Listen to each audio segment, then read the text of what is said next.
mais a leste, cujas economias estão também fazendo água, sobretudo aqueles pertencentes à antiga União das Repúblicas Socialistas Soviéticas.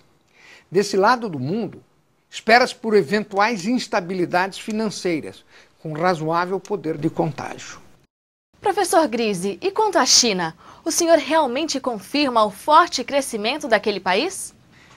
A recuperação econômica da China durante 2009 foi tão espantosa que seu nível de produção industrial já atingiu os níveis anteriores à crise.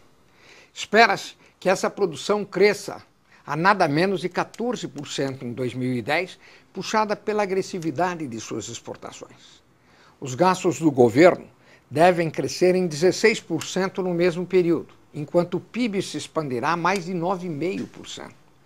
Nesse aspecto, há de se considerar a manutenção do forte nível de investimento em infraestrutura, sustentando o ritmo de crescimento da produção industrial. Essas previsões colocam algumas pedras no caminho do crescimento chinês. A política fiscal exigirá, segundo o entendimento das autoridades econômicas da China, um ajuste fiscal baseado num redirecionamento dos investimentos em infraestrutura de segmentos cujos efeitos multiplicadores sejam muito fortes, para outras áreas onde o efeito multiplicador seja menor. O problema é que essa definição não pode deixar à margem o apelo social, com a saúde, com a educação e com as moradias. Trata-se, portanto, de uma equação de difícil solução que pode pressionar ainda mais o crescimento e gerar riscos inflacionários adicionais. Diante disso, o senhor acha possível a China iniciar um novo ciclo de aperto monetário na sua economia? Considerada essa situação de gastos públicos elevados, o crescimento excessivo do crédito em 2009, bem como os altos preços das commodities importadas pela China, a China pode se ver obrigada ainda este ano a inaugurar um novo ciclo de aperto monetário acompanhado de uma valorização de sua moeda. E para o Brasil? Neste contexto, o que o senhor enxerga para o país? A estimativa para o crescimento da economia nacional é de 5,5% para 2010. O consumo doméstico é o maior determinante desse crescimento. Deverá chegar a um mínimo de 5% nesse período. A forte recuperação na produção industrial, associada ao reduzido nível de investimento em 2009, levaram os índices de utilização da capacidade instalada para perto de 81%. Diante das expectativas de crescimento do PIB nacional, os setores público e privado serão obrigados a investimentos adicionais, aumentando a taxa de formação de capital fixo ao longo de todo o ano. E isso é perigoso para as nossas contas internacionais? Sim e não. A primeira manifestação dessa expansão, de modo geral, ocorre pela expansão dos níveis de emprego. Durante 2010, é de se esperar pelo forte crescimento dos números de novas vagas, pela escassez da mão de obra especializada e por ganhos salariais expressivos em alguns setores da economia, bem como pela expansão da massa salarial. Os investimentos em ativos fixos deverão se expandir a uma taxa de 15% nesse período. Esse maior nível de investimentos deverá pressionar o nível de importação dos bens de capital.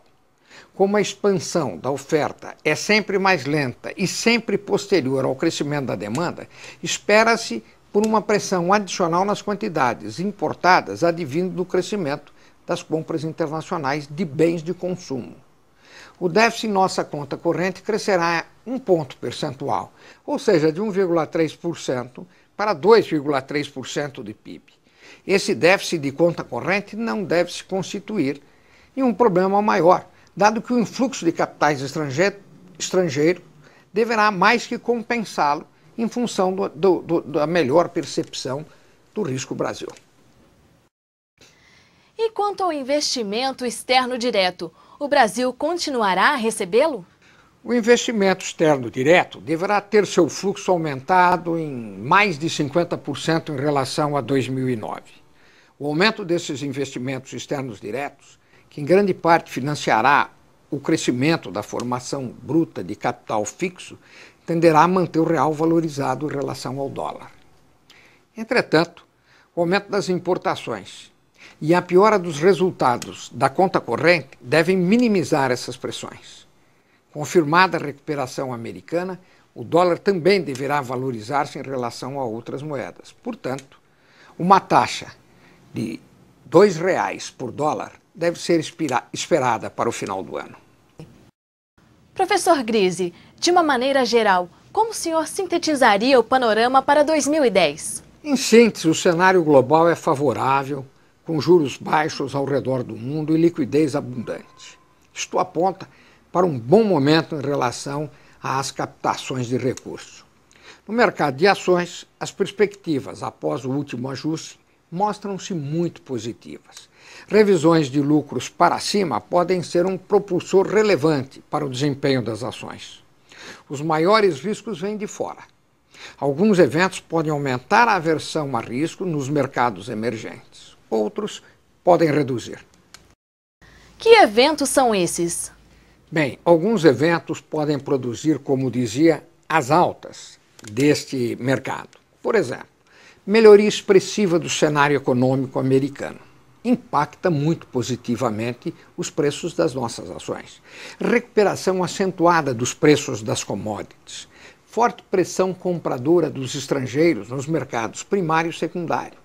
Desempenho das empresas locais acima do previsto. E avanços na liberalização cambial e na modernização das regras de tratamento do capital estrangeiro. E os eventos que podem causar impactos em nossos mercados?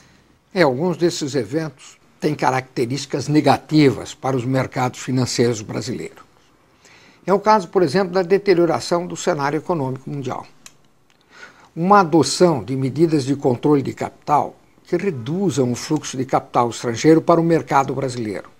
Aumento da inflação, produzindo o afastamento dos índices do centro da meta fixada pelo Banco Central, a apreciação do dólar americano, produzindo a realização no mercado das commodities, que é um mercado de altíssimo risco, aparecimento de novos eventos relacionados às dívidas públicas e privadas e que eleve a aversão dos riscos em mercados emergentes.